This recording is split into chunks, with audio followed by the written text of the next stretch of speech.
যে ইয়াজিদ কাবা ঘরে আক্রমণ করাইলো, কাবা ঘর ভেঙে দিল, কাবা ঘরে গিলাফে আগুন লাগাইলো, যে ইয়াজিদ 10,000-এর মতো সাহাবীকে শহীদ করেছে, যে ইয়াজিদ মসজিদ নববীর ভিতরে যেখানে দয়াল নবীজি নামাজ পড়তেন সেই মূল মসজিদ নববীতে ওই যে যুদ্ধের বাহন উট ঘোড়া গাধা এগুলি বাধার জন্য নির্বাচন করেছে, যে এই জায়গায় উট বাঁধছে ঘোড়া বাঁধছে গাধা বাঁধছে, উদ্দেশ্য হলো আল্লাহ রসুলের মসজিদে যেন এই উট ঘোড়া গাধা পেশাব পায়খানা করে। নাউজুবিল্লাহ।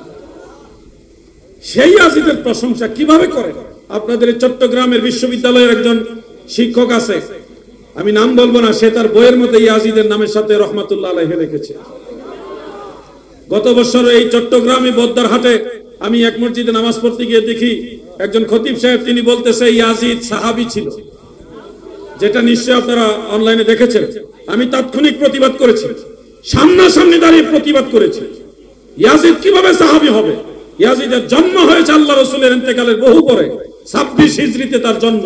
আর প্রিয় নবীজি পর্দা করেছেন 11 হিজরিতে। 26 থেকে 11 মাইনাস করলে কত হয় বলেন না? 15। মানে রাসূল করিম সাল্লাল্লাহু আলাইহি ওয়াসাল্লাম ইন্তেকাল শরীফের 15 বছর পরে ইয়াজিদের জন্ম। তাহলে যেই লোক জীবনে কোনোদিন আল্লাহ রাসূলকে দেখে নাই, সে সাহাবী হবে কিভাবে? আশ্চর্য হলো, হে চট্টগ্রামের সুন্নি জনতা, আপনাদেরকে পরিষ্কার বলি, কারবালা গত হয়ে গেছে, প্রায় 1400 বছর হয়ে গেছে। 1400 বছর পরেও যারা ইমাম হুসাইনের স্মরণ, ইমাম হুসাইনের আলোচনা এই মুহররম মাসে মসজিদের মিম্বরে না করে ঘুরিয়ে পেঁচিয়ে ইনিয়ে বিনিয়ে ইয়াজিদকে নির্দোষ প্রমাণ করতে চায়, এরা এই জামানার নতুন ইয়াজিদ। ঠিক কিনা বলেন? শক্তিশালী সনদে হাদিসটা উল্লেখ রয়েছে। সেই হাদিসটা বর্ণনা করেছেন হযরত ইবনে আব্বাস রাদিয়াল্লাহু তাআলা আনহুমা। তিনি বলেন যে আওহাল্লাহু তাআলা আযজা ওয়া জাল্লা ইলা ঈসা ইবনে মারইয়াম, আমার আল্লাহ ঈসা নবীর প্রতি ওহী নাজিল করে বললেন, আমিন বিমুহাম্মাদিন, তুমি নিজে হে ঈসা, তুমি নিজে আমার নবী মুহাম্মদ মুস্তাফার প্রতি ঈমান আনো, তুমি নিজে আগে আমার রাসূলের প্রতি ঈমান আনো। ওয়ামুর মিন উম্মতিকা, তোমার উম্মতদেরকে আদেশ দাও, যখনই তারা আমার রাসূলকে দেখবে তখনই যেন নবীর কালেমা পড়ে। সুবহানাল্লাহ বলে। আল্লাহু আকবার।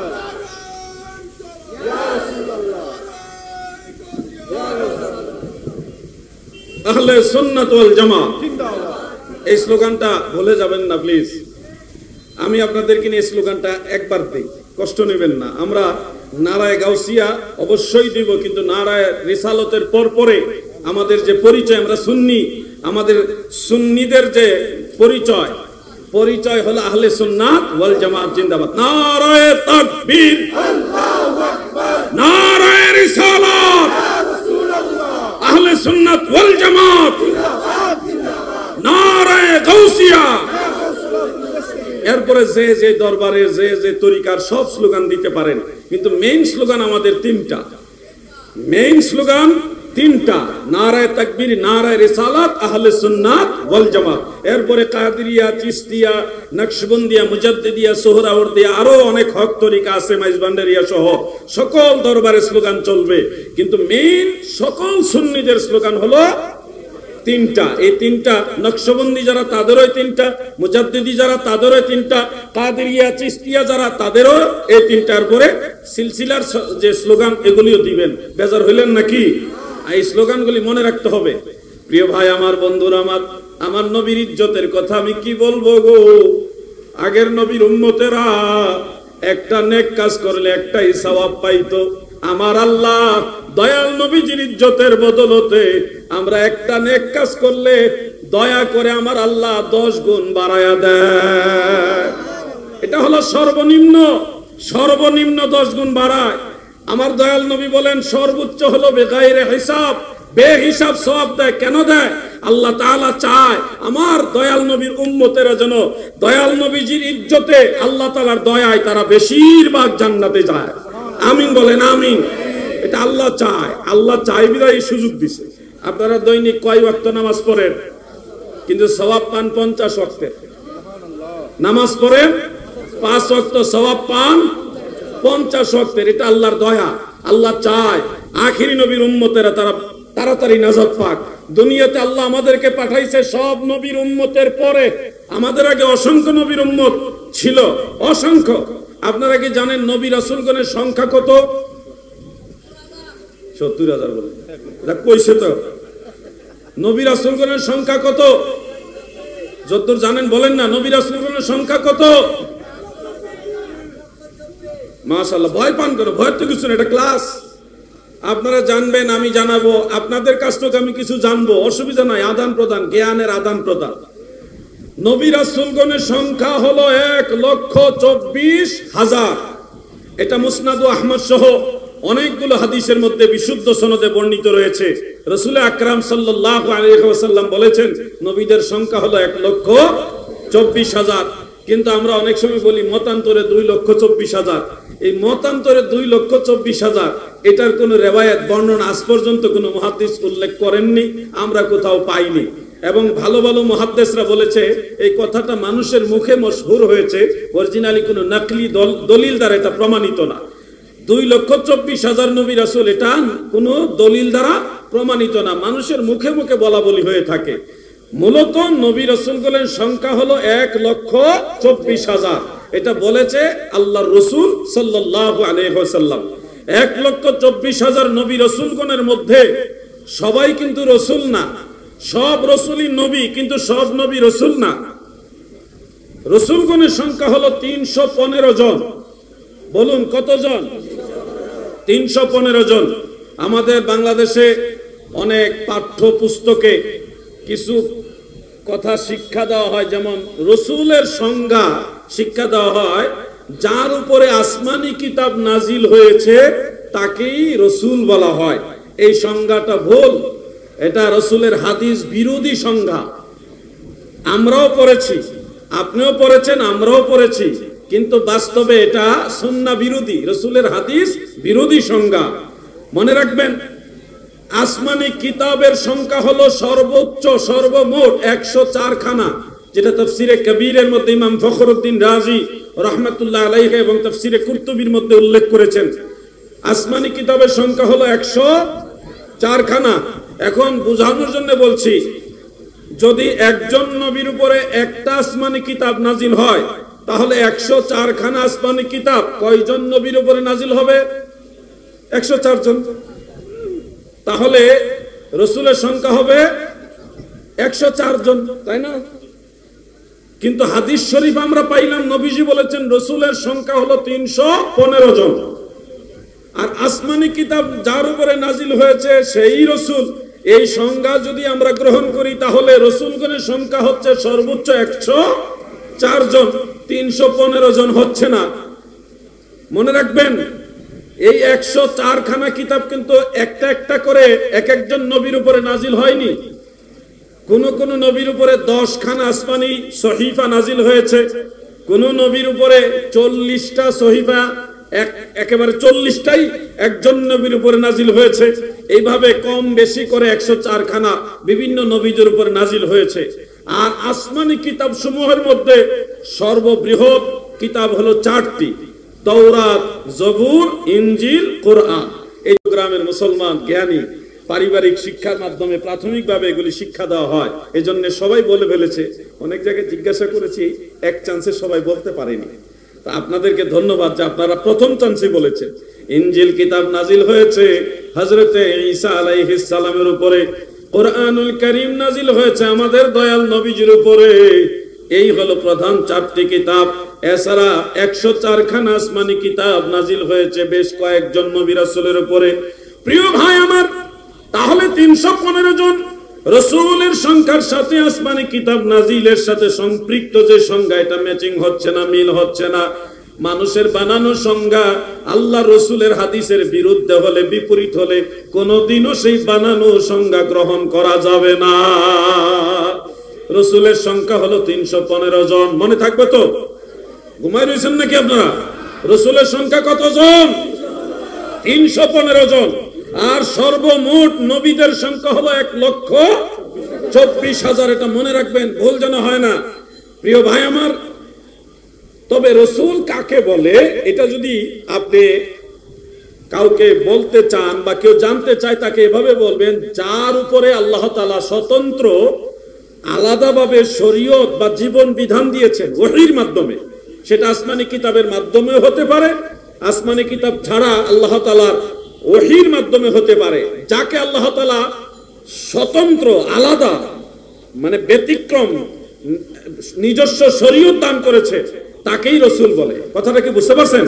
আমি আবার বলছি আপনাদের মনে থাকার জন্য, যেই নবীকে আল্লাহ তাআলা স্বতন্ত্র বা আলাদা শরীয়ত দান করেছেন সেই নবীকে বলা হয় রাসূল।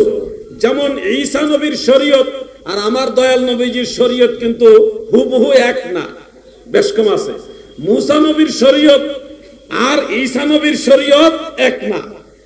ইয়াকুব নবী বা ইউসুফ নবীর শরীয়ত আর আমাদের নবীর শরীয়ত এক না, কিছুটাই দেখ সেদিক আছে। আল্লাহ তাআলা প্রত্যেক যুগে মানুষের প্রয়োজনের চাহিদার আলোকে আলাদা আলাদা মানুষের বিধান দিয়েছে।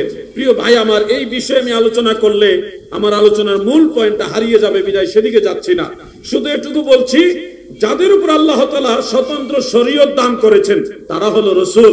আর রাসূলগণের সংখ্যা হলো 315 জন। বলেন 315 জন।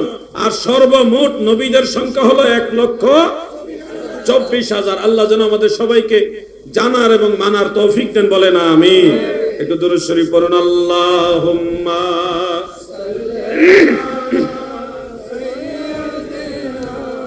মাওলানা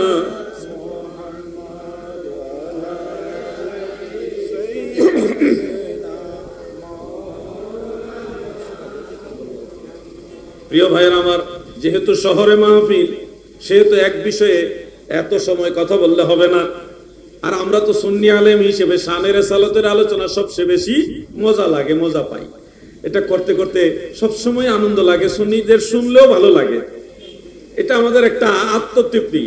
তো এবার আমি আমার কয়েকটা সাবজেক্ট আমার আলোচনা, আমি শুরুতেই বলছি আমার আলোচনার বিষয় কয়েকটা। এর মধ্যে একটা, এটা তো শেষ করার কোনো সুযোগই নাই, মানে এটা কিনার করাও সম্ভব না। আমি কিছুটা বললাম, এই উসিলা যেন আল্লাহ তাআলা আমাকে ক্ষমা করেন, আপনাদেরকে কবুল করেন। এবার আমরা শানে রিসালাতের পাশাপাশি শানে বেলায়েতের দিকে যাই। তারপরে আজকে আলোচনার মূল পয়েন্ট যে শাহাদাতে কারবালা, সেই বিষয়ের সাথে আমি কিছু কথা বলে আলোচনা শেষ করব ইনশাআল্লাহ। শানে বেলায়েত, বেলায়েত মানে হলো বন্ধুত্ব বা বন্ধুত্ব হাসিল করার যে রাস্তা, ওটাকে বলা হয় বেলায়েত। বেলায়েতের অনেকগুলি মাকাম রয়েছে। এই সবগুলি মাকাম যারা অর্জন করেছে তাদেরকে বলা হয় ওলি। কি বলা হয়? ওলি মানে বন্ধু। ওলিউল্লাহ মানে আল্লাহর বন্ধু। আমরা সবাই আল্লাহর বান্দা, ওনারাও আল্লাহর বান্দা। মাশাআল্লাহ, গোলাপ ফুল নাকি? জাযাকাল্লাহ ওয়া হাইয়াকাল্লাহ। আল্লাহ আপনাকে দুনিয়া আখিরাতে সম্মান দান করুক, আমিন। নেন, আপনার হাতে রাখেন, কুষ্টিয়ার হুজুরের কাছে দিয়ে দিলাম। শুকরিয়া, মাশাআল্লাহ। আল্লাহ আপনাকে রিজিক দান করুক। ঠিক আছে, শুকরিয়া, আমিন। মঈন বাবার ভক্ত আসছে, গোলাপ ফুল একটা দিয়ে গেছে। এই ফুলটা শুধু আমাকে দেন, আপনাদের সবাইকে, আমাদের সবাইকে দিছে, যে সবাই দোয়া করি আল্লাহ যেন আল্লাহর আউলিয়াদের উসিলায় ওনাকে কবুল করেন, বলেন আমিন। আল্লাহুম্মা সাল্লি আলা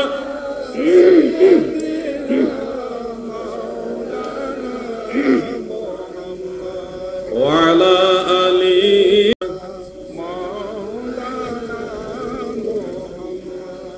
আজ না তো যাবি কাল, গত হলো কত কাল, শিয়রে আসিলে রে কাল, কি হবে তোর পাই,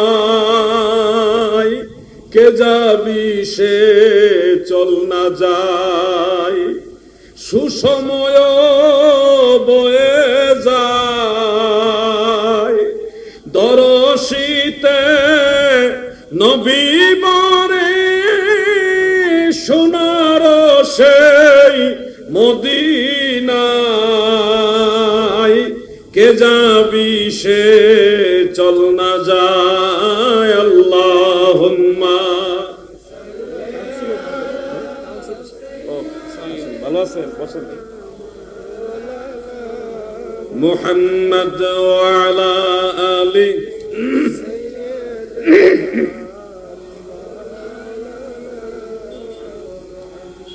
আমার দাদু ভাইয়েরা, আমাদের মাহফিলের বিশেষ অতিথি নাকি আমাদের কাউন্সিলর সাহেব আলহাজ অধ্যাপক মোহাম্মদ ইসমাইল সাহেব, সুযোগ্য কাউন্সিলর 11 নং ওয়ার্ড, দক্ষিণ কাট্টলী, চট্টগ্রাম সিটি কর্পোরেশন। তিনি মাত্র আমাদের মঞ্চে আসীন হয়েছেন। আমাদের এই মাহফিলের পক্ষ থেকে ওনাকে মুবারকবাদ জানাচ্ছি, শুভেচ্ছা জানাচ্ছি। আমরা বলি মারহাবা। প্রিয় ভাই বন্ধুরা, যে আলোচনাটা আমি ধারাবাহিক চালিয়ে যাচ্ছি, কথা বলি নাকি? আচ্ছা, যে বিষয়টা বলছিলাম বেলায়াত নিয়ে। বেলায়াত, এই মর্যাদায় যারা অধিষ্ঠ হয়েছেন তাদেরকে ওলি বলা হয়। ওলি মানে বন্ধু, বন্ধু মানে আল্লাহর বন্ধু। মনে রাখবেন, ওলি দুই প্রকার, একটা হলো আল্লাহর বন্ধু আর একটা শয়তানের বন্ধু। দুই ধরনের ওলির কথা কোরআনে আছে। এক ধরনের ওলির কথা আমাদের কিছু বিপদগামী ভাইয়েরা, বিভ্রান্ত যারা, আকীদায় বিভ্রান্ত যারা, তারা প্রচার করে। যেই ওলির কথা কোরআনের আয়াত দিয়ে তারা বলে যে কোনো ওলি মানা যাবে না, কোনো পীর আউলিয়া লাগবে না, কোরআন মানলেই হবে। কথাটা শুনতে ভালো কিন্তু উদ্দেশ্য খারাপ। তারা যে আয়াতে কারিমা কুরআনুল কারীম থেকে নিয়ে আসেন, সেই আয়াতের মধ্যে ওই কথাটা আছে। সূরা আরাফের 3 নম্বর আয়াতে সেখানে আল্লাহ তাআলা বলেছেন, ইত্তাবিউ মা উনজিলা ইলাইকুম মির রাব্বিকুম ওয়া লা তাত্তাবিউ মিন দুনিহি আউলিয়া কালিলাম মা তাযাক্কারুন। তোমাদের প্রতি তোমাদের রবের পক্ষ থেকে যা নাজিল করা হয়েছে তোমরা তার অনুসরণ করো, অর্থাৎ কোরআনের অনুসরণ করো। ওয়ালা তাত্তাবিউ মিন দুনিহি আউলিয়া, আল্লাহ ব্যতীত কোনো আউলিয়ার অনুসরণ করো না।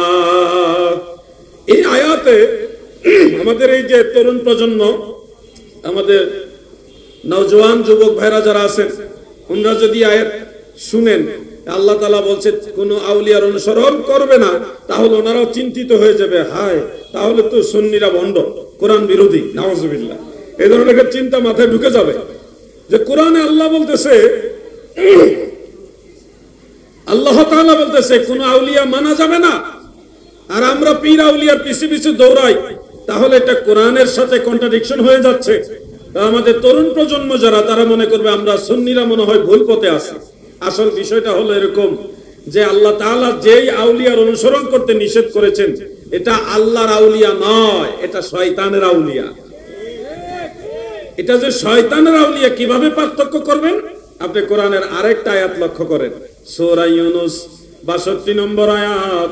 সেখানে আমার আল্লাহ তাআলা বলেছেন, আলা ইন্না আউলিয়া আল্লাহি লা খাউফুন আলাইহিম ওয়া লা হুম ইয়াহজানুন। এখানে আমার আল্লাহ তাআলা বলেছেন, সাবধান, নিশ্চয় আমি আল্লাহর বন্ধু যারা, আমার ওলি যারা, তাদের কোনো ভয় নাই এবং তারা চিন্তিত হবে না। একটু খেয়াল করে দেখেন, এখানেও আউলিয়া শব্দটা আছে, কিন্তু আউলিয়া শব্দের সাথে আল্লাহ শব্দকে ইজাফত করা হয়েছে, সম্বন্ধ করা হয়েছে।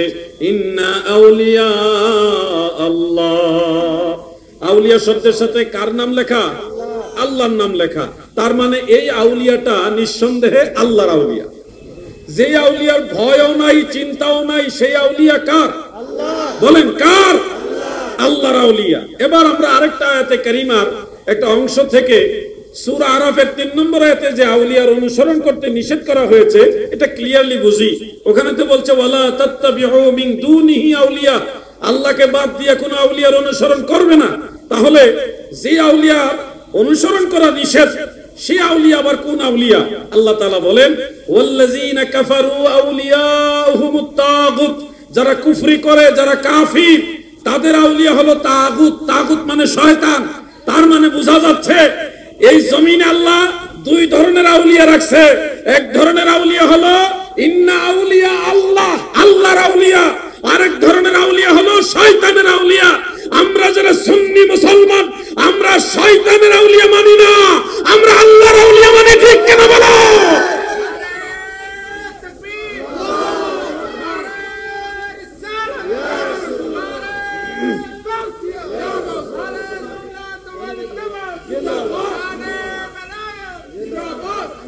আমল করো নামাজ রোজা, আমল করো নামাজ রোজা, কায়েম করো সুন্নিয়াত, আমল করো নামাজ রোজা, কায়েম করো সুন্নিয়াত। জিন্দাবাদ জিন্দাবাদ নবীর সেনা, জিন্দাবাদ জিন্দাবাদ জিন্দাবাদ নবীর সেনা, জিন্দাবাদ।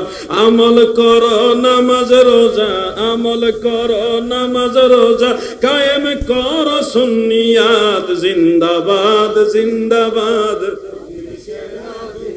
বলুন জিন্দাবাদ জিন্দাবাদ। তাহলে যুবক ভাইরা, আপনারা কি বুঝতে পারছেন যে একটা শয়তানের আউলিয়া আর একটা আল্লাহর আউলিয়া? আপনাদেরকে আমি প্রশ্ন করি, আপনারা কোন আউলিয়া মানেন? পিছনে ভাইরা জবাব দেন, কোন আউলিয়া মানেন? বিষয়টা ক্লিয়ার, খুব ক্লিয়ার ভাবে বুঝেন, কারণ আপনাকে ধোঁকা দেওয়ার জন্য বহু লোক আছে, এবং যারা ধোঁকা দিবে তারা কম শিক্ষিত না।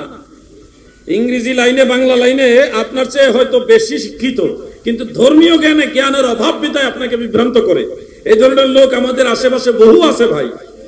যেমন সহিহ মুসলিম সুনান ইবনে মাজাহ শরীফ থেকে একখানা হাদিস আপনাকে শোনাবে এবং বলবে আল্লাহ রাসূল সাল্লাল্লাহু আলাইহি ওয়াসাল্লাম বলেছেন, কোন পীরের কবর মাজার উঁচু রাখা যাবে না, সব উঁচু মাজার ভেঙে চুরমার করে দাও। এটা সহিহ হাদিসের মধ্যে আছে, এই কথাটা আপনাকে দেখাবে এবং হাদিসে আছেও, এটা সহিহ হাদিসে আছে।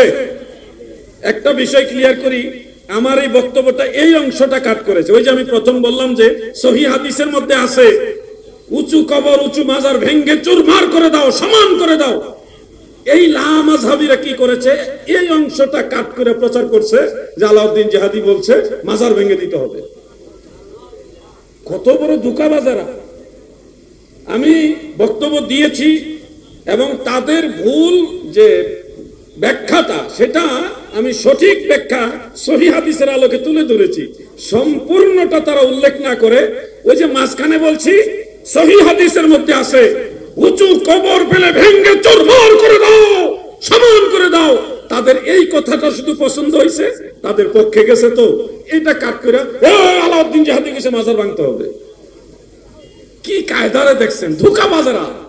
আসল বিষয়টা হলো আপনাদেরও জিনিসটা জানা দরকার, বিশেষ করে আমাদের এই যুবক ভাইরা যারা, তরুণ প্রজন্ম যারা বা জেনারেল শিক্ষিত যারা আছেন, আপনাদের এই বিষয়টা খোলাসা হওয়া দরকার, ক্লিয়ার জানা দরকার।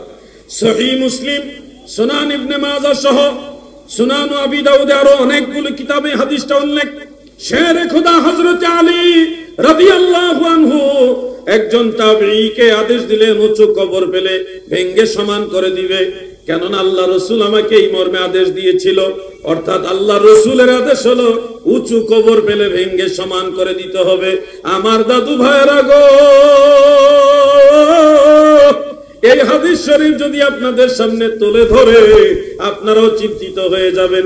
দয়াল নবীজি বলেছেন উঁচু কবর ভেঙে ফেলতে হবে, আমরা নবীর আদেশ অমান্য করব কিভাবে?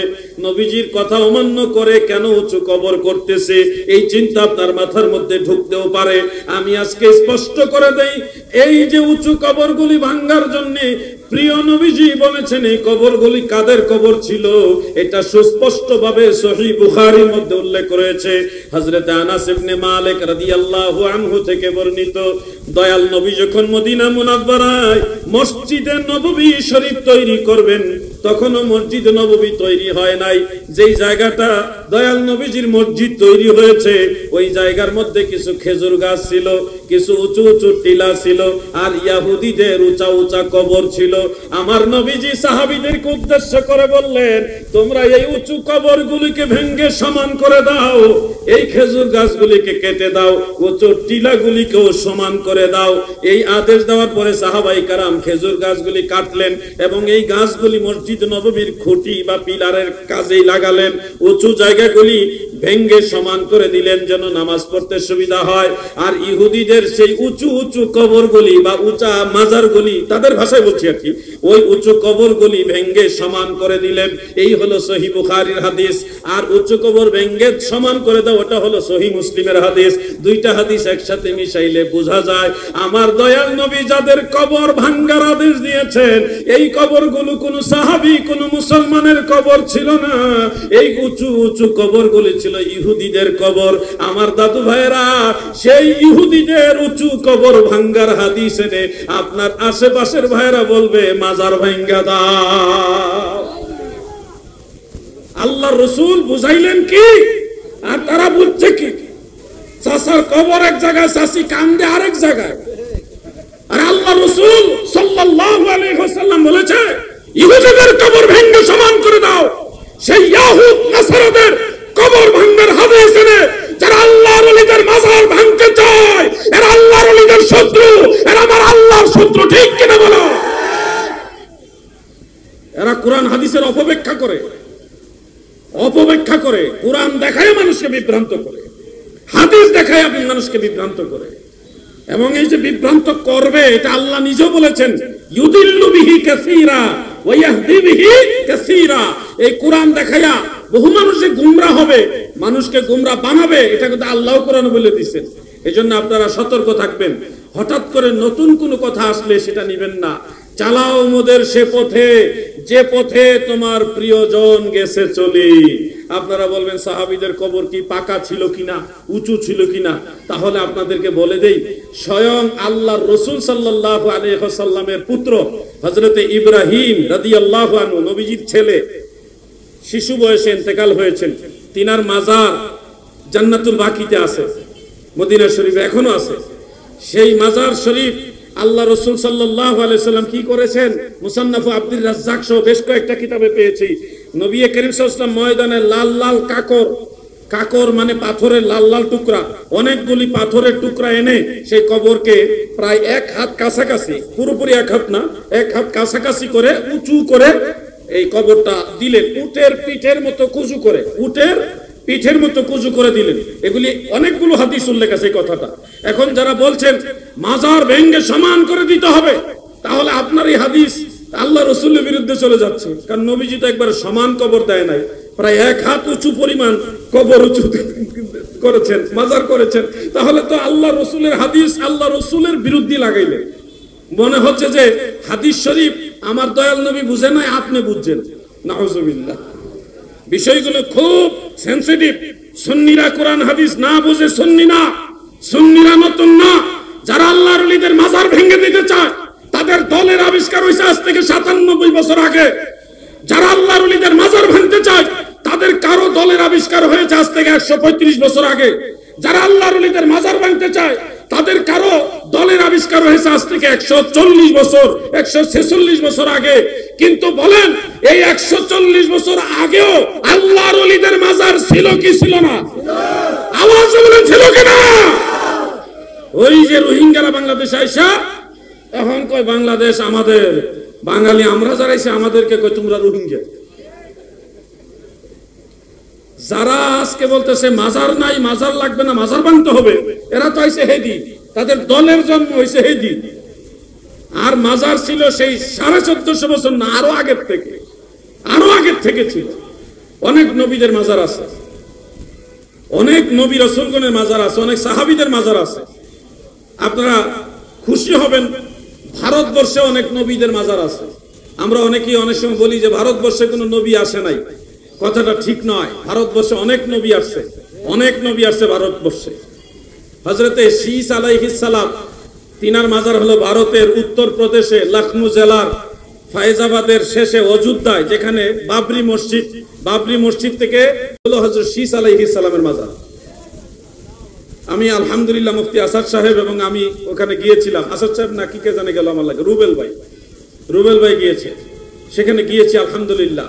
আদম আলাইহিস সালাম এই পৃথিবীতে অবতরণই করেছে ভারতবর্ষে, শ্রীলঙ্কা। এটা ইয়েতে ইমাম ইবনু নাসিরউদ্দিন দিমাশকি রাহমাতুল্লাহ আলাইহির জামিউল আসারের মধ্যে উল্লেখ আছে। অনেকগুলো হাদিস বা আসার থেকে প্রমাণিত রয়েছে যে হযরত আদম আলাইহিস সালাম প্রথম দুনিয়াতে আসছে ভারতবর্ষে। আমরা বলে ফেলি যে ভারতবর্ষে কোনো নবী আসে নাই। ভারতবর্ষে আরো অনেক নবীর মাজার আছে, বিশেষ করে প্রায় 14 জনের অধিক। পরবর্তীতে জানলাম, প্রথম জানতাম 9 জন নবীর মাজার, পরে দেখি না আরো অনেক নবী রাসূলদের মাজার হলো ভারতের পাঞ্জাবে বারাস নামক একটা এলাকায়। হযরতে মুজাদ্দিদ আল ফিসানি রহমাতুল্লাহ আলাইহির যে দরগাহ শরীফ, দরবার শরীফ, সেখান থেকে 21 কিলোমিটার দূরে হলো বারাস। সেই বারাস নামক গ্রামে পাশে একটা ছোট্ট পাহাড়, এই পাহাড়ের উপরে এবং আশেপাশে সর্বমোট প্রায় 15 জন নবীর মাজার, যাদের মাজারগুলি আমি হাত দিয়ে মেপে মেপে দেখেছি, 14 হাত, 15 হাত, কারোটা 12 হাত, মানে লম্বা লম্বা মাজার। সেই মাজারগুলি ভারতে, পাঞ্জাবে এখনো আছে। কিন্তু আমরা মনে করি ভারতবর্ষে কোনো নবী আসে নাই। অনেক নবী আসছে ভারতবর্ষে, বাংলাদেশে কোনো নবী আসে নাই। বাংলাদেশে ইসলাম প্রচার করেছে আল্লাহর ওলিরা। এর মধ্যে শাহ মাখদুম রূপুস রহমতুল্লাহ আলাইহির রাজশাহীতে, খুলনায় উল্লেখযোগ্য হলো খাজা খান জাহান আলী রহমতুল্লাহ আলাইহি, ঢাকায় হযরত শাহ আলী বাগদাদি রহমতুল্লাহ আলাইহি, এইভাবে সিলেটে বাবা শাহজালাল ইয়ামানি মুজাররদি রহমতুল্লাহ আলাইহি, 360 আউলিয়া, চট্টগ্রাম তো 12 আউলিয়া সহ অসংখ্য আউলিয়া কেরাম ইসলাম প্রচার করেছেন। আপনারা জানলে খুশি হবেন, এই বাংলাদেশে ইসলাম আসছে হুজুর বড়পীর গৌসে পাক আব্দুল কাদের জিলানী রহমতুল্লাহ আলাইহির জন্মের প্রায় 200 বছর আগে। 200 বছর না হইলে 200 বছরের কাছাকাছি আগে বাংলাদেশে ইসলাম ওই সময় আসছে। বলবেন কার মাধ্যমে? শাহজালাল রহমতুল্লাহ আলাইহির আগেও এই দেশে ইসলাম ছিল। মনে রাখবেন, হযরত শাহজালাল রহমতুল্লাহ এখানে কেন আসলেন? ওই শেখ বুরহানুদ্দিন রহমতুল্লাহ আলাইহি তিনার আকিকার জন্য গরু জবাই করছিলেন। এই গরু কেন জবাই করলো? এই জন্য হিন্দু রাজা গৌর গোবিন্দ সে কিন্তু চড়াও হয়েছিল এবং তাকে শহীদ করেছিল। এই জিনিসটাকে কেন্দ্র করে আল্লাহর রাসূল স্বপ্নে যুগে হযরতে শাহজালালকে বললেন, শাহজালাল, আমি তোমার রাসূল, আমি রাহমাতুল লিল আলামিন নবী, তোমার হাতে মাটি দিলাম, এই মাটি নিয়ে তুমি পূর্ব দিকে রওনা দাও। যে অঞ্চলের মাটির সাথে এই মাটির রং গন্ধ মিলে যাবে, ওই অঞ্চলে গিয়ে ইসলাম প্রচার করো। আমি রাসূলুল্লাহর আদেশ। সুবহানাল্লাহ বলে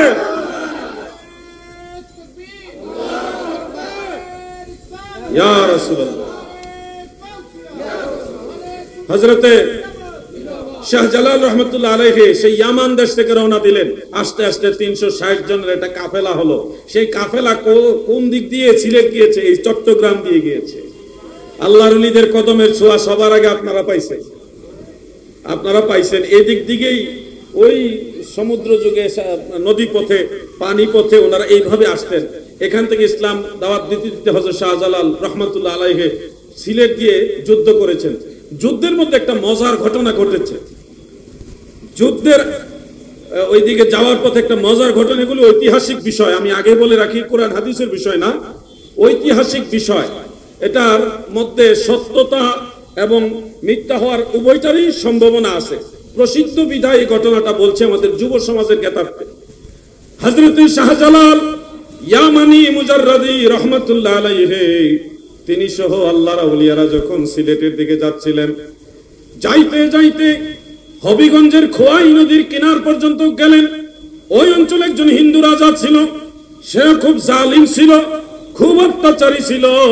মুসলমান বা যারা ইসলাম ধর্মের অনুসারী তাদের উপরে খুব জুলুম করত। সেই সময়ে ওই হিন্দু রাজা মুসলমানদেরকে, আল্লাহর ওলিদেরকে বাধা দিলেন। বাবা শাহজালাল রহমতুল্লাহ আলাইহি 360 আউলিয়া যুদ্ধ করলেন সেই হিন্দু রাজার সাথে। যুদ্ধ করতে করতে করতে আল্লাহর ওলিদেরকে আল্লাহ দিছে পাওয়ার। এই পাওয়ারের সামনে তারা টিকতে পারবে? পারে না, কেউ পারে না। মাত্র 360 জন, আর এই বিতর্মীদের হাজার হাজার বাহিনী পারে না। নবীর সৈনিক, আল্লাহর ওলি যারা, তারা যুদ্ধ করে করে বারবার জয় হয়ে যায়। তখন ওই হিন্দু রাজা কি করলেন? পরামর্শ করলেন তার দরবারে যারা বুদ্ধিজীবী তাদেরকে নিয়ে পরামর্শ করলেন কি করা যায়, এই মুসলিম মনীষীদেরকে কিভাবে ঠেকানো যায়।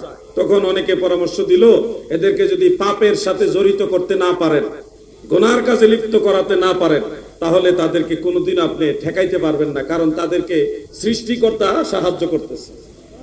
সৃষ্টিকর্তার সাহায্য যদি বন্ধ করতে চান, তাদেরকে দিয়ে গুনার কাজ করাইতে হবে, তাহলে আল্লাহর সাহায্য বন্ধ হয়ে যাবে। যুবক ভাইরা কি বুঝতেছেন কিছু? ওয়াজ থেকে শিক্ষা নিবেন, এই ঘটনা থেকে শিক্ষা নিবেন। আপনারা দোয়া করলে আল্লাহর সাহায্য আসে না। কেন আসে না? কারণ আপনারা এমন এমন কাজের সাথে জড়িত যে কাজ আমার আল্লাহ পছন্দ করে না। এই জন্য আপনারা দয়া চাইলেও দয়া পান না। আল্লাহর ওলিদের ব্যাপারে তারা সিদ্ধান্ত নিল পাপ কাজে কিভাবে জড়াবে। তখন তারা তাদের সিদ্ধান্ত অনুযায়ী প্রায় উলঙ্গ নারীদেরকে, অর্ধ উলঙ্গ নারীদেরকে তাদের সামনে নামায় দিলেন। এখন আল্লাহর ওলিগণ দেখলেন এই নারীদের দিকে তাকালি পাপ হবে, আমরা যুদ্ধ করব কিভাবে? তাদের দিকে তাকাইলেই তো চোখের জিনা হবে, গুনাহ হবে। তখন আল্লাহর ওলিরা যুদ্ধ বাদ দিয়ে পিছন দিকে ঘুরে গেলেন, পিছন দিকে ঘুরে ফেলেন। তখন একজন আল্লাহর ওলি, যাকে কেল্লা বাবা বলেন, আপনারা কেল্লা বাবার নাম শুনছেন? অনেকে অনেক গানের মধ্যে হয়তো শুনছেন, কিন্তু গান বা যে যাই বলুক তাদের কথা বাদ দেন, কেল্লা বাবা লোকটা কিন্তু অনেক দামি লোক। ওনার নামে কেউ গাঞ্জা খাইলে তার দায়ভার সে নিবে, কেল্লা বাবার নামে কেউ ভণ্ডামি করলে এটার দায়ভার সেই নিবে। কিন্তু কেল্লা বাবা কে এটা একটু জানুন। কেল্লা বাবার আসল নাম হলো সৈয়দ আহমদ। উনি আওলাদে রসুল ছিলেন, নবীর বংশের প্রদীপ ছিলেন। ওনার নাম ছিল আহমদ, ওনার লকব হলো সৈয়দ আহমদ। ওনার লম্বা লম্বা চুল ছিল, সুন্নতি চুল, এই জন্য ওনাকে বলা হতো গেসু দারাস। সৈয়দ আহমদ গেসু দারাস ওরফে কেল্লা শহীদ রহমাতুল্লাহ আলাইহি। তিনি বাবা শাহজালাল রহমাতুল্লাহ আলাইহি যখন ওই নগ্ন নারীদেরকে দেখে পিছন দিকে ঘুরে গেলেন, সমস্ত আউলিয়ারা ঘুরে গেলেন, তখন কেল্লা বাবা বললেন, ওগো বাবা শাহজালাল, আপনি যদি অনুমতি দেন আমি রাস্তাটা ক্লিয়ার করে দিতে চাই, যেন দয়াল নবীর দাওয়াত আপনি পৌঁছে দিতে পারেন। শাহজালাল ইয়ামানি বলেন, আহমদ রে, তুমি কিভাবে তাদেরকে সরাইবে? তাদের দিকে তাকাইলেই তো পাপ হবে, গুনাহ হবে। সৈয়দ আহমদ, তুমি গুনার কাজ করবে এটা আমি কোনোদিন অনুমতি দিতে পারবো না। সৈয়দ আহমদ গেসু দারাস ওরফে কেল্লা শহীদ রহমাতুল্লাহ আলাইহি তিনি বললেন, আমি গুনার কাজ করব না, আমি এই নগ্ন নারীদের দিকে তাকাবো না, না তাকিয়ে এই রাস্তা ক্লিয়ার করে দিব, আপনি শুধু হুকুম দেন। বাবা শাহজালাল বললেন, তুমি যদি গুনার কাজে না জড়াইয়া রাস্তা ক্লিয়ার করতে পারো তাহলে আমি অনুমতি দিলাম।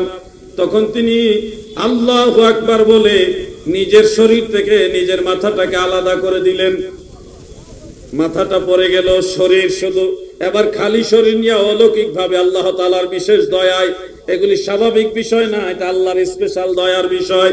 তিনি আল্লাহর কুদরতি পাওয়ার নিয়ে মাথা ছাড়া শরীর লইয়া, তরবারি হাতে লইয়া ওই নগ্ন উলঙ্গ নারীদের দিকে যখন হাঁটা শুরু করলেন, মহিলারা দেখে মাথা নাই রে, মাথা ছাড়া আইতাছে রে, এই ডরে মহিলারা সব দিছে দৌড়, রাস্তা ক্লিয়ার। বাবা শাহজালাল রহমাতুল্লাহ আলাইহি অনেকক্ষণ পরে পিছন দিকে তাকায় দেখে রাস্তা কেউ নাই, উনি দাঁড়ায় আছে। শাহজালাল বললেন, তুমি ভালো কাজ করেছো, ইসলাম প্রচারে সহযোগিতা করেছো, যাও, তোমার ডিউটিতে আমি সন্তুষ্ট। আল্লাহর ওলি শাহজালাল ইয়ামানি 360 আউলিয়ার বহর বীর বিক্রমে এই বিধর্মীদের উপরে ঝাঁপিয়ে পড়লেন, সব আগাছা দূর করে ওই সিলেটের জমিনে প্রচার করে দিলেন, লা ইলাহা ইল্লাল্লাহু মুহাম্মাদুর রাসূলুল্লাহ সাল্লাল্লাহু আলাইহি ওয়াসাল্লাম। সেই সৈয়দ আহমদ গেসু দারাস কেল্লা বাবা যাকে বলেন, ওনার মাজার হলো দুইটা, একটা শরীরের মাজার, এটা হবিগঞ্জে, আর একটা মাথার মাজার। সেই মাথাটা খোয়াই নদীতে ফেলে দেওয়া হয়েছিল। খোয়াই নদী, এই নদী দিয়ে ভাসতে ভাসতে ঘুরতে ঘুরতে আমার আল্লাহর অশেষ দয়ায় একটা পর্যায়ে তিতাস নদীতে আসলো। খোয়াই নদী দিয়ে যায় মেঘনায় মিশে, আমার আল্লাহর একটা খাস দয়া, এটা তিতাস নদী হয়ে আখাউড়া ব্রাহ্মণবাড়িয়ার ওই যে খরমপুর বলে ওখানে আসছে পানির নিচে। হিন্দু জেলে যারা মাছ ধরে, হিন্দু, তারা জাল ফালাইছে মাছ ধরার জন্য। এখন জালের ভিতরে মাথা উঠছে, মাথা জেতা মাথা, জিন্দা মাথা, জিব্বা দিয়ে নাইরা জিকির করতেছে, আল্লাহ আল্লাহ আল্লাহ আল্লাহ, মাথা জিকির করতেছে। এটা একটা অস্বাভাবিক বিষয়, আপনারা বিজ্ঞান দিয়ে এটা বিচার করলে হবে না। সিরিয়ার দামেস্কে গিয়ে দেখি একজন আল্লাহর ওলি, একজন মেয়র, তৎকালীন জমানায় যারা গভর্নর ছিল, উনি একজন আল্লাহর ওলির মাজারের কাছে গিয়ে দেখে হাজার হাজার মানুষ ভিড় করতেছে।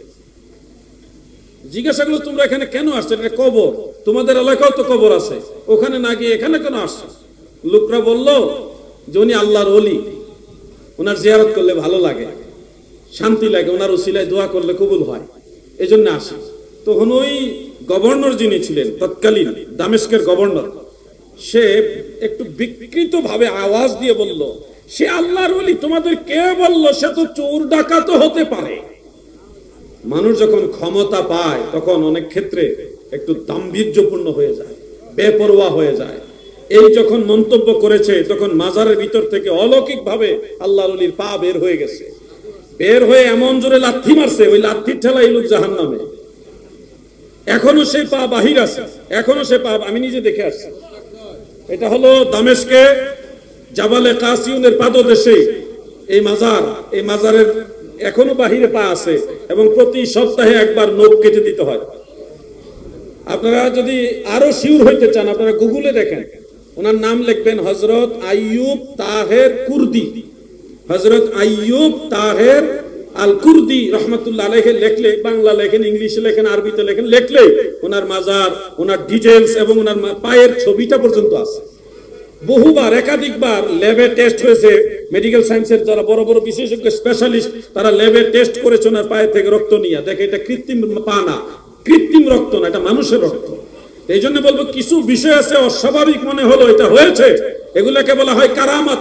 নবীদের ক্ষেত্রে মুজিজা, আল্লাহর ওলিদের ক্ষেত্রে কারামত। মনে রাখবেন হযরতে সৈয়দ আহমদ গেসুদারাস ওরফে কেল্লা শহীদ রহমতুল্লাহ আলাইহি, তিনার মাথা যখন উঠলো হিন্দু জেলেদের জালের ভিতরে, সে জিকির করতেছে, তারা হিন্দু মানুষ আল্লাহ আল্লাহ জিকির করতেছে, ভয়ে এটা ফেলে দিছে। পরের দিন জাল ফালাইছে, আবার মাথা উঠছে, দ্বিতীয় দিনও ফেলে দিয়েছে, তৃতীয় দিন আবার জাল ফেলেছে, সেই জালের মধ্যে আবার সেই মাথা উঠেছে।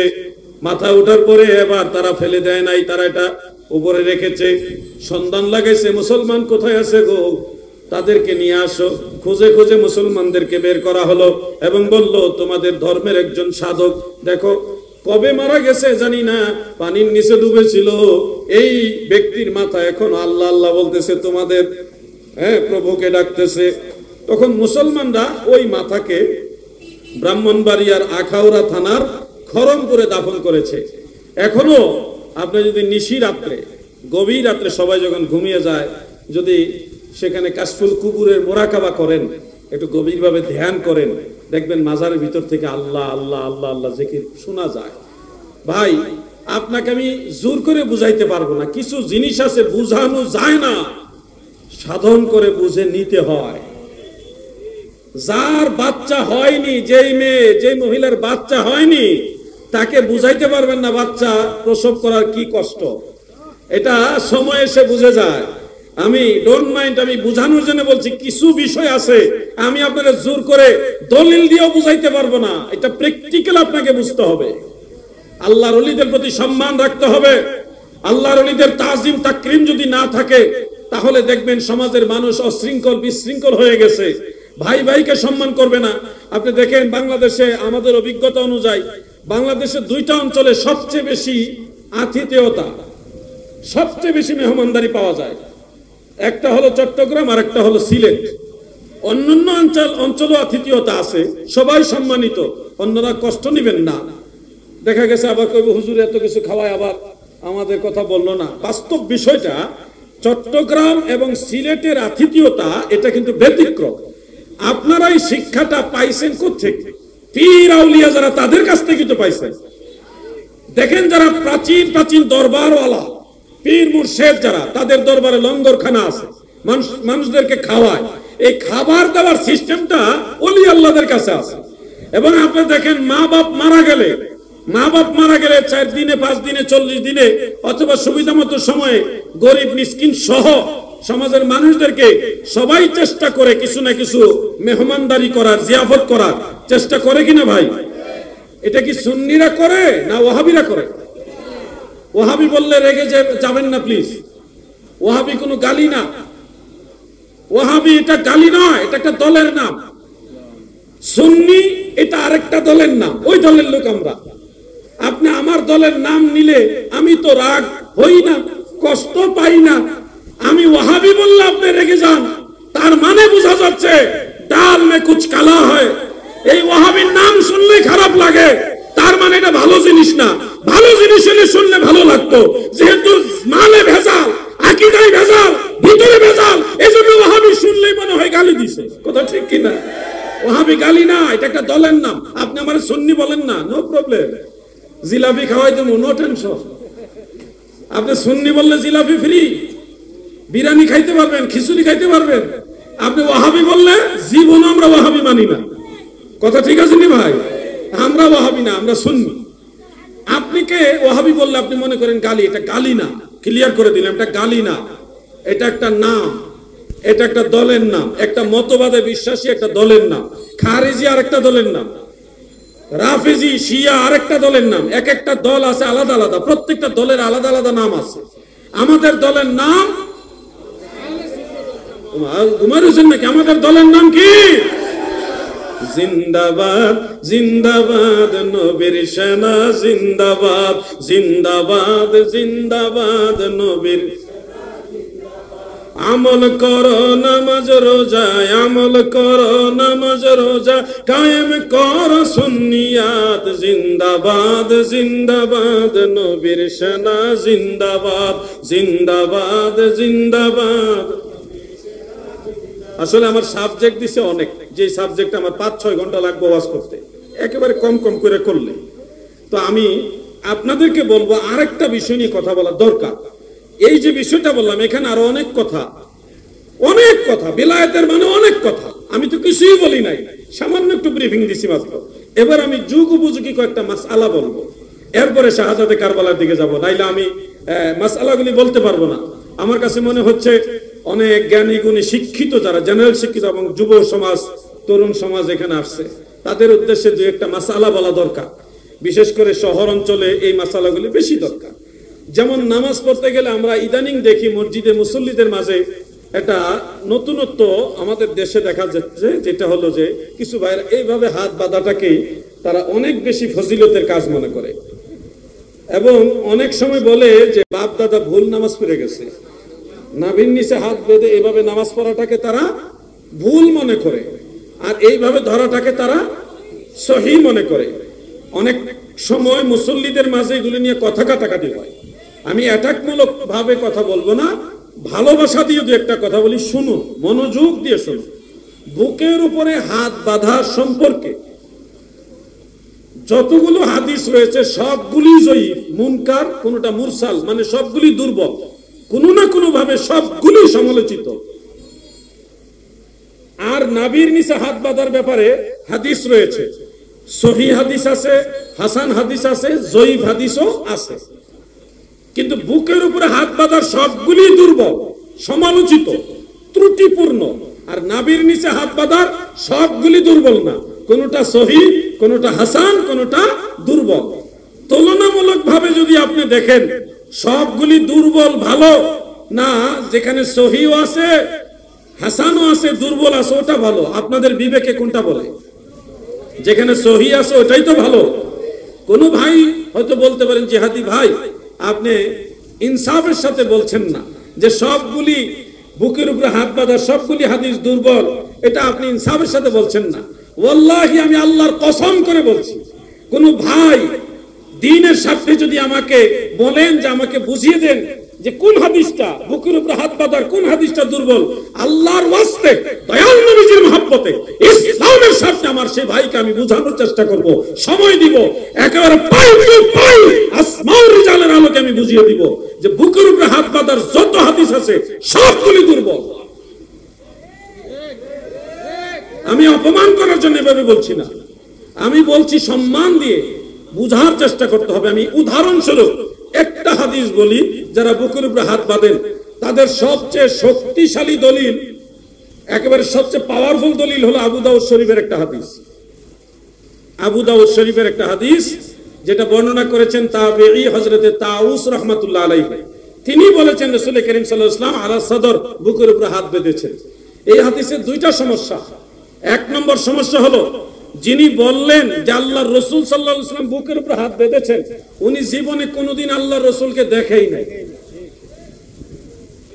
যেই লোক জীবনে কোনোদিন আল্লাহর রাসূলকে দেখেনি, সে সাহাবী না, সে তাবেঈ। সাহাবীদেরকে দেখেছে, নবীজিকে দেখে নাই। সে বলতেছে আল্লাহ রাসূল বুকে হাত বাঁধছে। 2 নম্বর হলো এই সনদে আরেকজন রাবী আছে, তার নাম সুলাইমান। এই সুলাইমান নামক রাবী ইমাম আবু জুরাআ, ইমাম আবু হাতিম সহ একদল মুহাদ্দিস বলেছে সে মুনকারুল হাদিস, তার হাদিস বর্ণনায় প্রচুর ভুল আছে, সে দাঈফুল হাদিস, দুর্বল রাবী। তাহলে দেখেন, যেটা তাদের কাছে সবচেয়ে শক্তিশালী মনে হয়েছে সেটার এই হাল, আর বাকিগুলির কি হাল?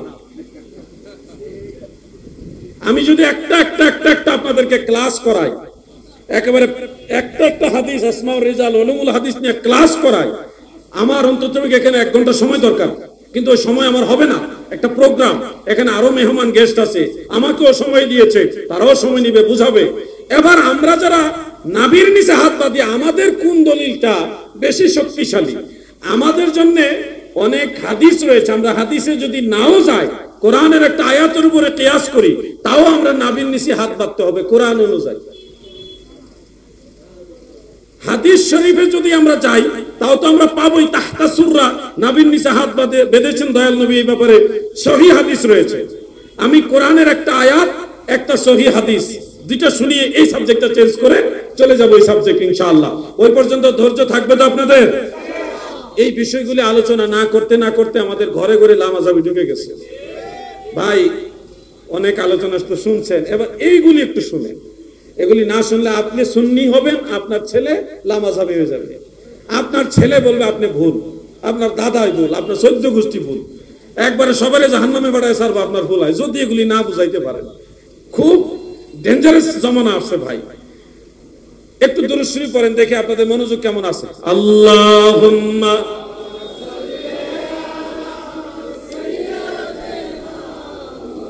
মাশাআল্লাহ মাশাআল্লাহ।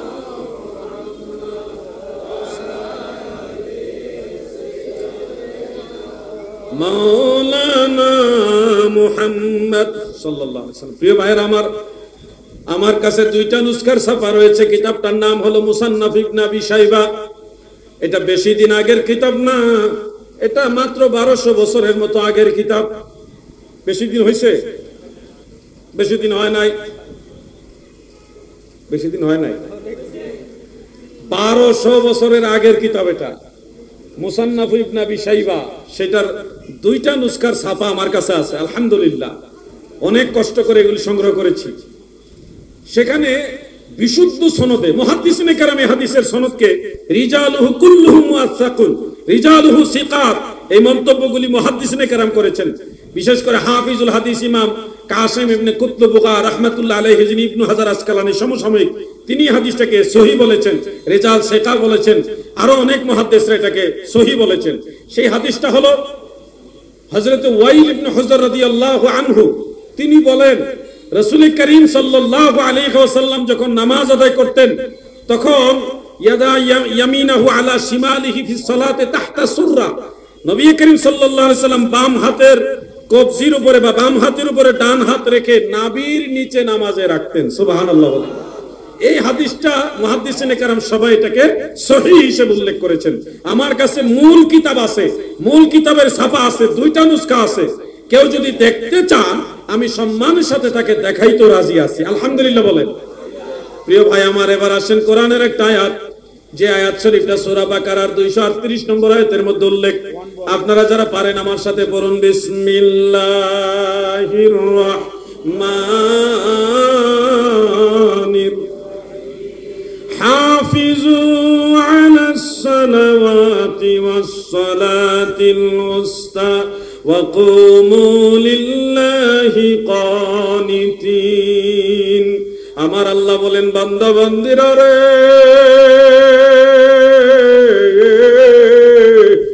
তোমরা নামাজের প্রতি যত্নবান হও, বিশেষ করে মধ্যবর্তী নামাজ। ওয়া কুমু লিল্লাহি কানিতিন, তোমরা আল্লাহর প্রতি বিনয়ের সাথে দাঁড়াও, নম্রতার সাথে দাঁড়াও। এবার খেয়াল করেন, নামাজের কথা বলেই আল্লাহ বিনয়ের সাথে নম্রতার সাথে দাঁড়াতে বলছেন। তার মানে এই দাঁড়ানোটা সবচেয়ে বেশি সম্পর্ক হলো নামাজের সাথে, যেহেতু নামাজের কথা বলেই এই কথাটা আমার আল্লাহ বলেছেন হাফিজু আলাস সালাওয়াত ওয়াস সালাতিল উস্তা, নামাজের কথা বলছেন এবং নামাজের কথার সাথেই বলেছেন ওয়া কুমু লিল্লাহি কানিতিন, তোমরা আল্লাহর প্রতি বিনয়ের সাথে দাঁড়াও। এবার আসেন আমি দুইজন যুবক ভাইকে একটু কষ্ট দিব, যে কোনো দুইজন, এই ডরাইস না, তুমি দাঁড়াও। আপনি তো ক্যামেরাম্যান না মাইকওয়ালা? আচ্ছা তোমরা দুইজন দুই বন্ধু মনো নাকি না মাইকওয়ালা? আচ্ছা তুমি দাঁড়াও, আরেকজন কে দাঁড়াবেন? ভয়ের কোনো কারণ নাই, আসেন একটু সামনে আসেন। দুইজন পাশাপাশি হইলে ভালো হইতো, সামনে আসেন। কষ্ট হোক, তারপর আমি আপনাদের প্র্যাকটিক্যাল দেখাবো। তোমরা তো এখানে দেখতো না, তোমরা দুইজন উপরে আইও,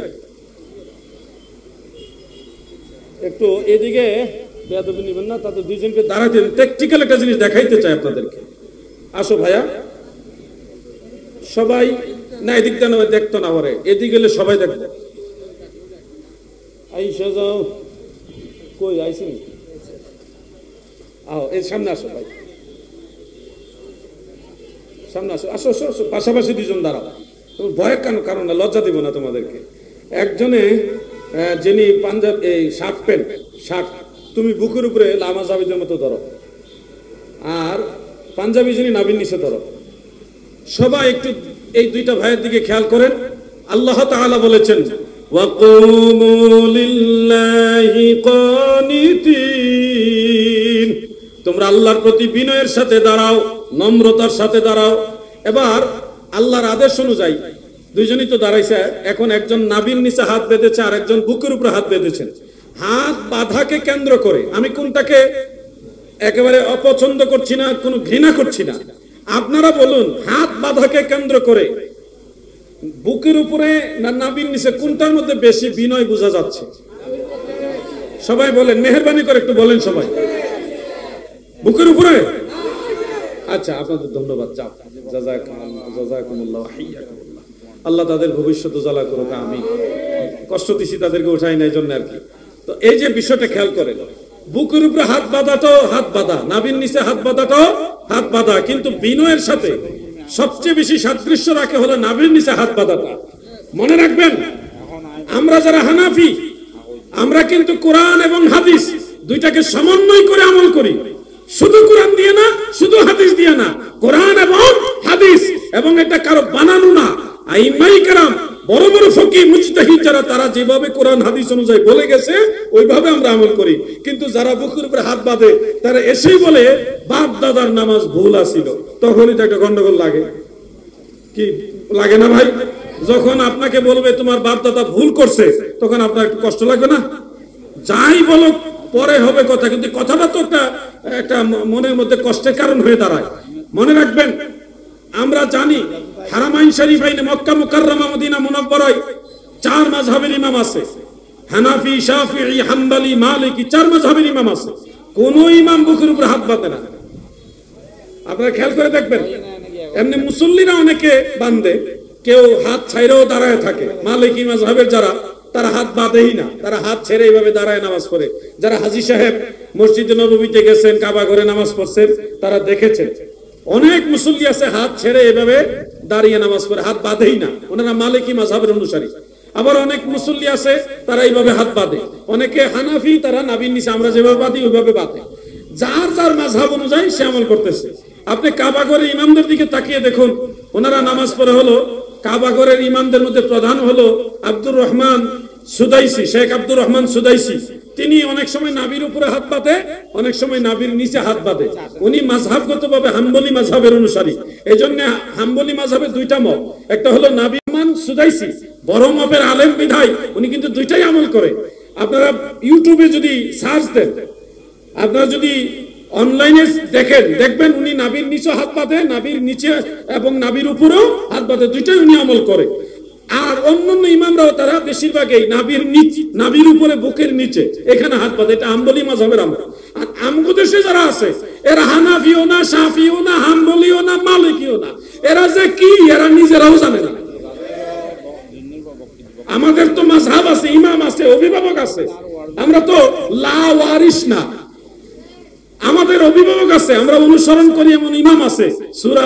সূরা ফাতিহার মধ্যে আল্লাহ তাআলা বলেছেন, ইহদিনাস সিরাতাল মুস্তাকিম সিরাতাল্লাযীনা আন'আমতা আলাইহিম। আল্লাহ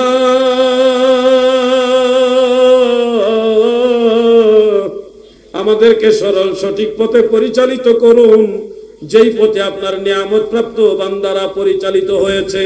অতএব আপনি নিজের মতো করে চললে হবে না, নিয়ামত প্রাপ্ত বান্দারা যেই দিকে চলেছে আপনি ওই দিকেই চলতে হবে, এটাই কোরআনের শিক্ষা। আল্লাহ আমাদের ভাইদের বুঝার তৌফিক দেন, বলেন আমিন। আরেকটা মাসালা বলে আমি কারবালার আলোচনায় ঢুকবো ইনশাআল্লাহ। সেই মাসালাটা হলো সূরা ফাতিহা শেষ হলেই যেমন ইমাম সাহেব পড়েন, গায়রিল মাগদুবি আলাইহিম ওয়ালাদ-দাল্লিন, আমরা মুসল্লিদের মধ্যে দেখি একটু আওয়াজ দিয়ে বলে আমিন, জোরে বলে। কিন্তু আমরা শতাব্দীর পর শতাব্দী আমাদের পূর্বের যত মুসলমান হানাফি মাযহাবের অনুসারী তারা কিন্তু জোরে বলে না, বড় করে বলে না, ছোট করে বলে, আওয়াজ সারা বলে, সিররান গোপনে বলে, মানে ছোট করে বলে। এখন আমাদের ওনাদের ভাইদের দাবি, হ্যাঁ সৌদি আরব দেখছি জোরে আমিন বলে। আরে ভাই, সৌদি আরব আপনি একা যান নাই, আমরাও গেছি। সৌদি আরবে মক্কা মদিনাতে অনেক নামাজি, বেশিরভাগই হলো হাম্বলি মাযহাবের এবং শাফি মাযহাবের, তাদের মাযহাবের ইমাম বলেছে যে জোরে আমিন বলতে হবে, তাদেরও দলিল আছে। প্রিয় নবীজি যখন গায়রিল মাগদুবি আলাইহিম ওয়ালাদ-দাল্লিন পাঠ করতেন, ফাকালা আমিন ওয়া খাফাদা বিহা সাওতাহু, আমার নবীজি আমিন বলতেন কিন্তু ছোট করে বলতেন, এইভাবে বলতেন। হাদিস দুইটাই সহিহ। খুব মনোযোগ যুবক ভাইরা, তোমাদের এই কথাটা জানা দরকার। বড় করে আমিন বলার হাদিসটাও সহিহ, ছোট করে আমিন বলার হাদিসটাও সহিহ, দুইটাই সহিহ। তাহলে আমরা বড় করে আমিন বলার সেই সহিহ হাদিস আমল করি না, ছোট করে আমিন বলার হাদিসটা আমল করি। কারণটা কি? অনেকগুলো কারণ, আমার জানা মতে 4টা কারণ আছে। এর মধ্যে একটা বা দুইটা কারণ আমি আপনাদের বলি। বড় করে আমিন বলার হাদিস যেই সাহাবী বর্ণনা করেছেন, ছোট করে আমিন বলার হাদিস ওই একই সাহাবী বর্ণনা করেছেন, মানে বর্ণনাকারী একজনই, ওনার নাম ওয়াইল ইবনে হুজর রাদিয়াল্লাহু আনহু। পার্থক্য হয়েছে হযরতে সুফিয়ান সাউরি রাহমাতুল্লাহ আলাইহি, তিনি ওয়াইল ইবনে হুজরের থেকে সনদের মাধ্যমে বড় করে আমিন বলার হাদিসটা বর্ণনা করেছেন। আবার সুফিয়ান সাউরির চেয়ে আরো সিনিয়র এবং আরো বেশি গ্রহণযোগ্য আরেকজন মুহাদ্দিস, ওনার নাম হযরতে শুবা ইবনে হাজ্জাজ রাহমাতুল্লাহ আলাইহি, উনি ওয়াইল ইবনে হুজর থেকে সনদের মাধ্যমে ছোট করে মানে আস্তে আমিন বলার হাদিসটা বর্ণনা করেছেন। তাহলে ওয়াইল ইবনে হুজর থেকে দুই রকম বর্ণনা হয়েছে, সুফিয়ান সাউরি আর হযরতে শুবা। ওইখানে গিয়ে দুই রকম হলো কেন? এবং দুই রকমের মধ্যে আমরা বড় করে আমিন বলাটা না নিয়ে ছোট করে আমিন বলাটা নিলাম কেন? একটা কারণ আপনারা শুনুন। যেই রাবি বা যেই বর্ণনাকারী বড় করে আমিন বলার হাদিসটা বর্ণনা করেছেন, একটু আগে ওনার নাম বলেছি, ওনার নাম হলো সুফিয়ান সাউরি রাহমাতুল্লাহ আলাইহি। ওই রাবি নিজেই বড় করে আমিন বলার হাদিস বর্ণনা করেছেন বটে, কিন্তু নামাজ যখন পড়তেন, পড়াইতেন, কেউ যখন মাসআলা জিজ্ঞাসা করতেন তখন তিনি নিজে আস্তে বা ছোট করে আমিন বলতেন এবং মানুষদেরকে শিক্ষা দিতেন যে আমিন ছোট করে বলবে। কিন্তু শুবা ইবনে হাজ্জাজ ওই ছোট করে আমিনের বর্ণনা করেছেন, উনি ওইভাবে আমল করে গেছেন। তার মানে বোঝা যাচ্ছে বড় করে আমিন বলার হাদিস যে বর্ণনা করেছে সে নিজেই ওই হাদিসের উপরে আমল করে নাই, বরং ছোট করে আমিন বলার হাদিসের উপর আমল করছে। তাহলে কি কিছুটা বুঝতেছেন আপনারা কেন প্রাধান্য দিলাম? যেই লোক বড় করে আমিন বলার হাদিস বর্ণনা করেছে সেই লোক নিজেই আস্তে বা ছোট করে আমিন বলেছে। 2 নম্বর কারণটা শুনুন। 2 নম্বর কারণটা হলো রাসূল করিম সাল্লাল্লাহু আলাইহি ওয়াসাল্লাম চূড়ান্ত পর্যায়ে কিভাবে আমিন বলেছেন এই বিষয়টা আমরা জানবো। সাহাবায়ে কেরাম নবীজি পর্দা নেওয়ার পরে কিভাবে আমিন বলেছে ওইটার উপরে, এবং দেখেছি অনেকগুলো হাদিস থেকে, আল মুহাল্লা বিল আসার সহ অনেকগুলো হাদিস থেকে আমি দেখেছি হযরত উমর, হযরত আব্দুল ইবনে মাসউদ পরবর্তী সাহাবীরা ওনারা যখন নামাজ পড়তেন ওনারা আস্তে আমিন বলতেন, মানে ছোট করে আমিন বলতেন। তার মানে বোঝা যাচ্ছে যে আমিন ছোট করে বলাটাই হলো চূড়ান্ত আমল। চূড়ান্ত আর আগের আমল এর মধ্যে একটা বেশকম হয়েছে, এইটা আমি আপনাদের বলে দিই, নাইলে একটা খটকা থেকে যাবে। প্রথম দিকে সাহাবীদেরকে শিক্ষা দেওয়ার জন্য, তালিম দেওয়ার উদ্দেশ্যে দয়াল নবীজি কিছুদিন বড় করে আমিন বলেছেন। যেমন ইয়ামান দেশের রাজার ছেলে ওয়াইল ইবনে হুজর, উনি যেই সাহাবী আমিন বলার হাদিসটা বর্ণনা করেছেন, উনি ইয়ামানের রাজার ছেলে, কিং, প্রিন্স, রাজপুত্র, উনি এসেছিলেন এবং ওনার সাথে একটা কাফেলা এসে মুসলমান হয়েছে। তখন নবীজির দরবারে ওনারা অবস্থান করলেন। দয়াল নবীজি তাদেরকে নামাজ শিখাইতে গিয়ে সূরা ফাতিহা শেষ হলে যে আমিন বলতে হবে, এটা তালিম দেওয়ার জন্য, শিক্ষা দেওয়ার জন্য কয়েকদিন বা কিছুদিন প্রিয় নবীজি বড় করে আমিন বলেছেন। যখন সাহাবায়ে কেরাম সবাই শিখে ফেললেন যে আমিন বলতে হয়, তখন আবার প্রিয় নবীজি ছোট করে আমিন বলেছেন। যার কারণে একই সাহাবী একবার বর্ণনা করেছে নবীজি বড় করে আমিন বলেছে, আবার আরেকবার বলেছে ছোট করে আমিন বলেছে। সাহাবীরা তো মিথ্যা কথা বলেন না, সাহাবারা তো মিথ্যাবাদী না। ওই যে একবার নবীজি জোরে বা বড় করে আমিন বলছে, ওইটা একবার বয়ান করছে। যখন নবীজি আস্তে বা ছোট করে আমিন বলেছেন, তখন ওই সাহাবী ছোট করে আমিনের হাদিস বয়ান করেছেন। তার মানে সাহাবী মিথ্যাবাদী নয়, সাহাবী অবশ্যই সত্যবাদী। প্রেক্ষাপট হলো জোরে বা বড় করে আমিন বলাটা ছিল তালিমের জন্য।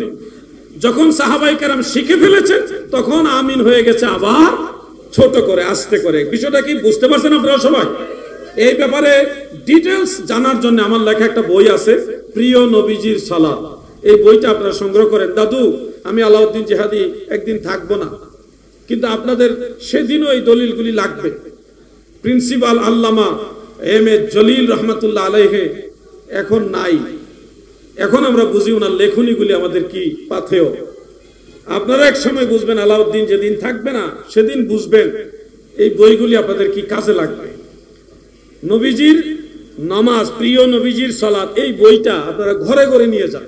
যারা লামাযহাবী তাদেরকেও বইটা উপহার দেন, তারা পড়ুক, আপনারা খুশি হবেন। রাজশাহী, রংপুরের অনেক লামাযহাবী যারা একসময় হানাফি ছিল, পরে লামাযহাবীদের বিভ্রান্তিতে পরে লামাযহাবী হয়েছে। পরে আলহামদুলিল্লাহ আমার এই গুনাহগারের বই, শহীদুল্লাহ বাহাদুরের বই, এগুলি সংগ্রহ করে পড়ার পরে সে আবার তওবা করেছে যে না, এই লামাযহাবীরা এরা ধোঁকাবাজ, এরা পুনরায় আবার হানাফি মাযহাবে এসেছে। আলহামদুলিল্লাহ বলে এই বইগুলি আপনারা সংগ্রহ করে নেবেন। একটা বই 500 টাকা, যেটা আপনারও লাগবে, আপনার স্ত্রীর লাগবে, আপনার ছেলে মেয়ের লাগবে, বংশ পরম্পরায় প্রত্যেকের এটা প্রয়োজন। এই বইটা আমার ব্যবসা না, এই বইটা আমার ব্যবসা না। মুহাম্মদ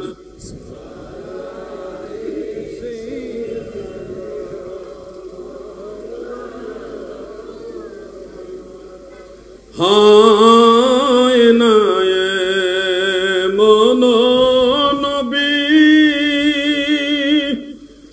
এই ভুবন মাঝার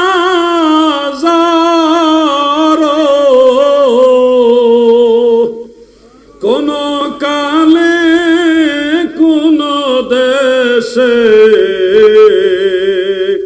পাপীর কান্ডার। আল্লাহুম্মা পড়ুন, মাশাআল্লাহ মাশাআল্লাহ।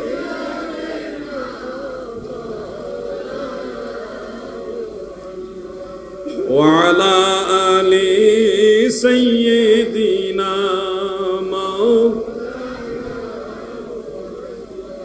আমার দাদু ভাইয়েরা গভীর মনোযোগ। সোহাদা আসলে অনেক সাবজেক্ট, তো আরো সাবজেক্ট আছে আমার। আমি বলছি না 5-6 ঘন্টা বললে আমার কিছুটা হইলে বুঝাইতে পারতাম, কিন্তু সম্ভব না। অনেক বেশি চাওয়া মানুষ, ভালোবাসার কারণে সবার কাছে তো আর বলে না যে এটা বলবেন ওটা বলবেন। অনেক চায় কারা, যারা বেশি আশা করে, ভালোবাসে যারা, তারাই চায়। তো আমি এত কথা বলতে পারলাম না, এজন্য দুঃখিত। কিছু কিছু টাচ দিলাম, আরো অনেক কথা বাকি রয়ে গেছে।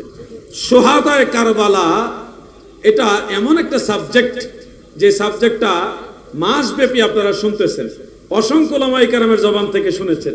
তো আমি কারবালার এই বিষয়ে, এই সমুদ্র মতো একটা বিশাল সাবজেক্টে কি শোনাবো, কোত্থেকেই বা আপনাদেরকে একটা কথা বলবো, এটা একটা ব্যাপারও, সময়েরও একটা ব্যাপার। একটা বিষয় আমি শুধু বলবো, শিক্ষিত মহল যারা আছেন কারবালার শিক্ষা কি, কারবালা থেকে আমরা কি শিখব, সেখান থেকে আমরা কি শিক্ষা পেলাম, এই ব্যাপারে একটা মেসেজ আপনাদের সামনে দিতে চাই। কারবালার মূল মেসেজ সেটা হলো আল্লাহর হাবিবের আমানত রক্ষা করা।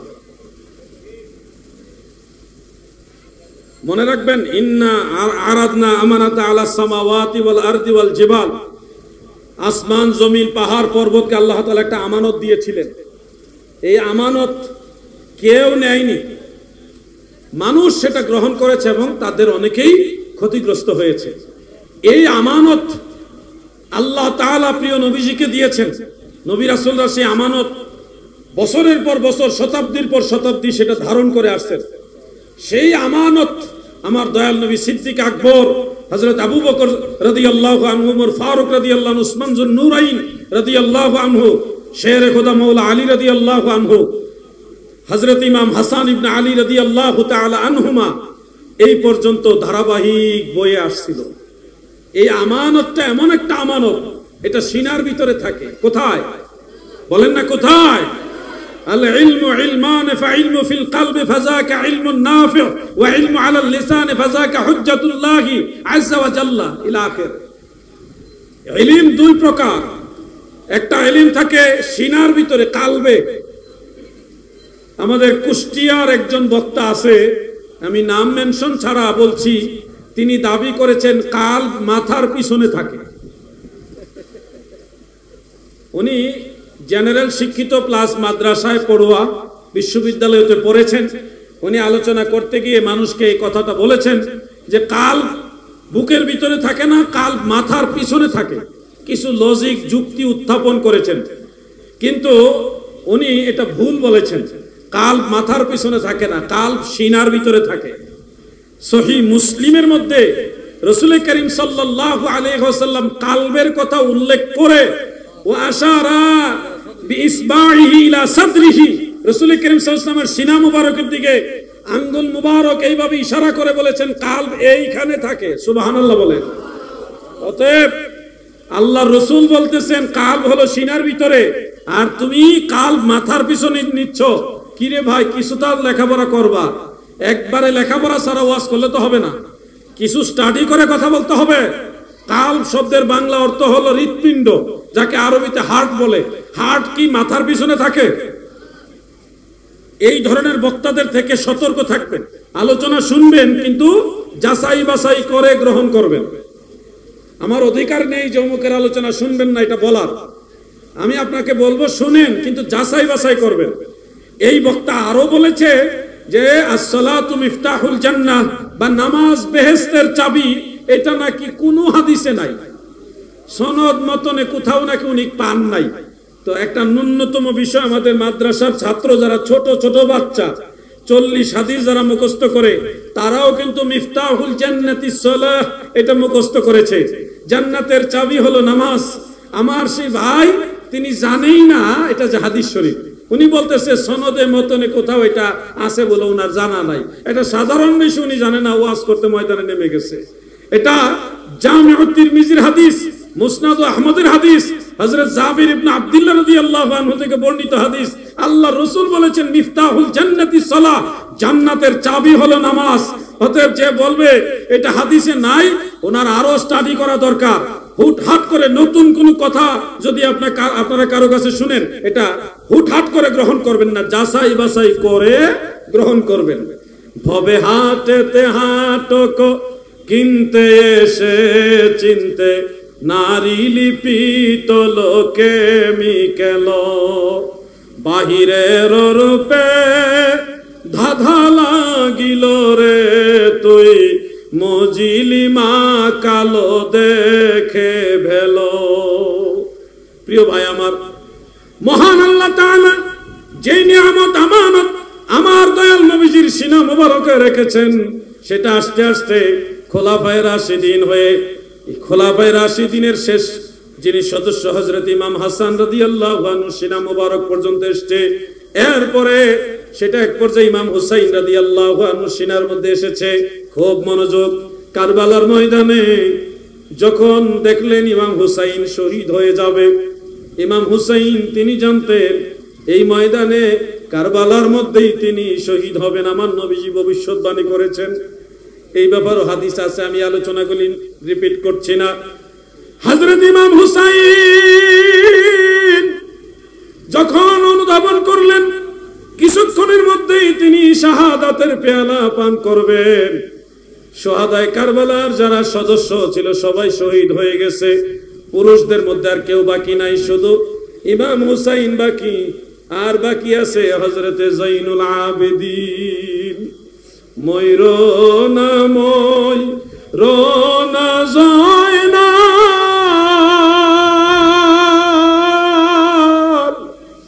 তুমি জয়নাল ময়ূরনা রে, তুমি জয়নাল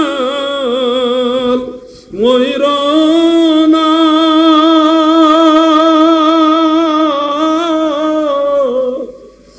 তুমি জয়নাল ময়রা গেলে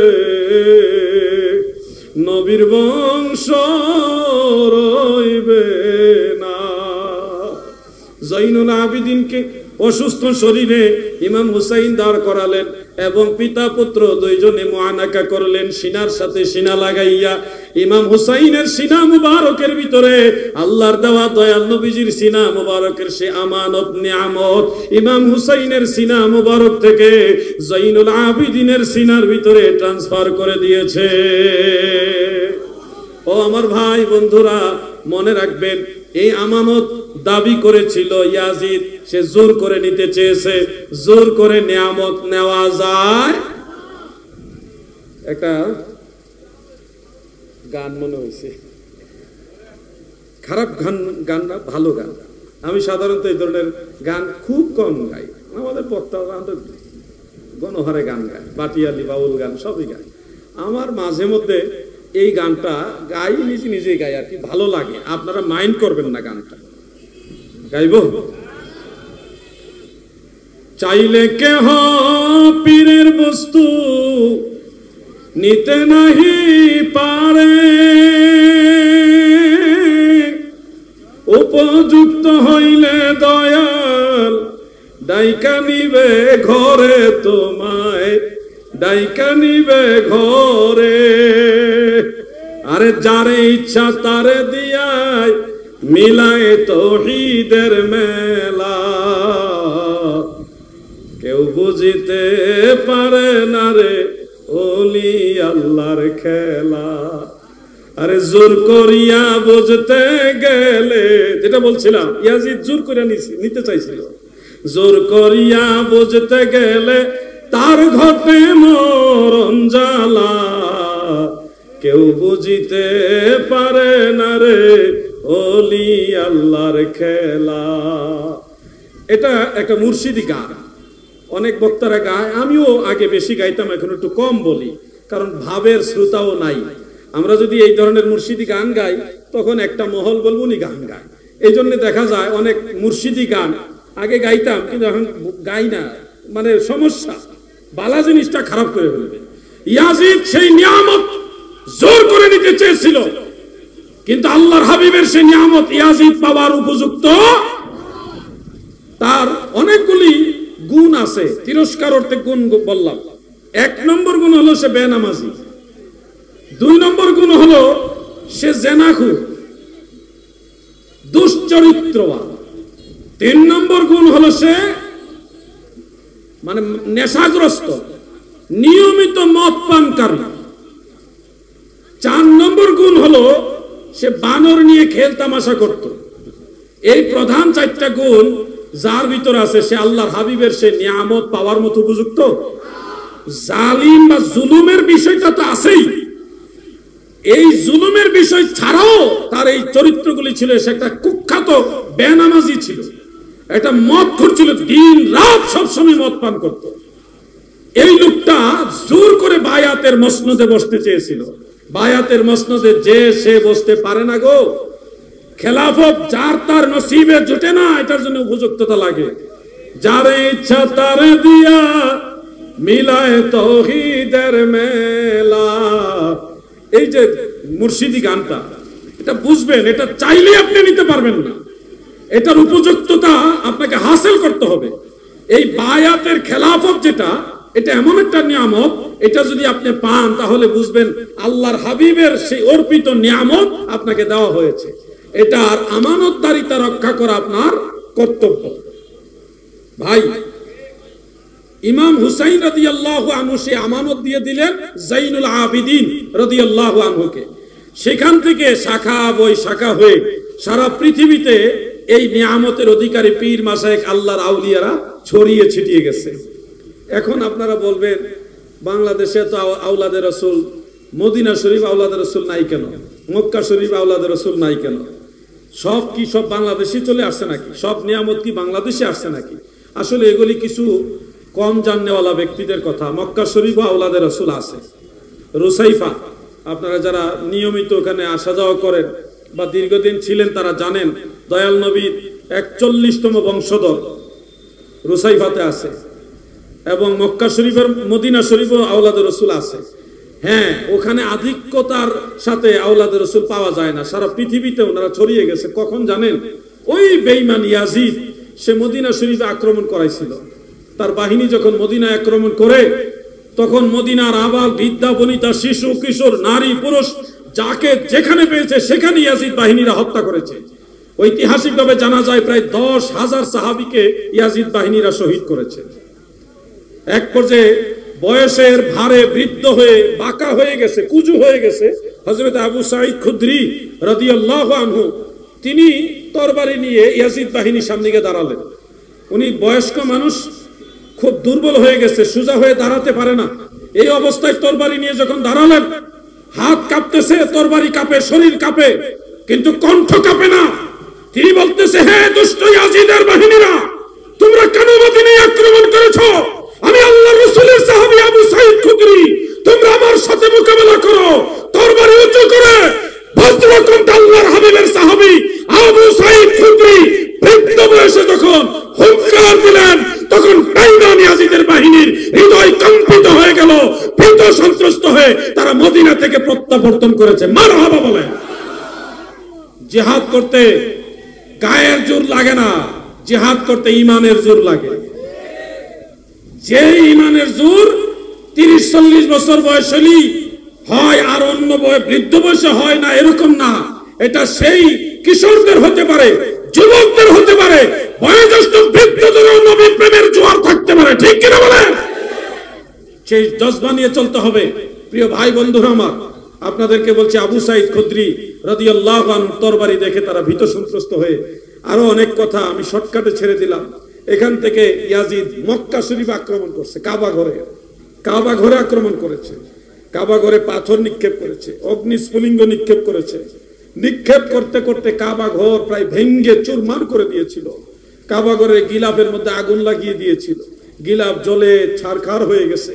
কাবা ঘরের মধ্যে ওই যে ইসমাঈল আলাইহিস সালামকে কুরবানি করার সময় আল্লাহ তাআলা জিবরিল আমিন আলাইহিস সালামের মাধ্যমে একটা পশু দিয়েছিলেন, জান্নাতি পশু।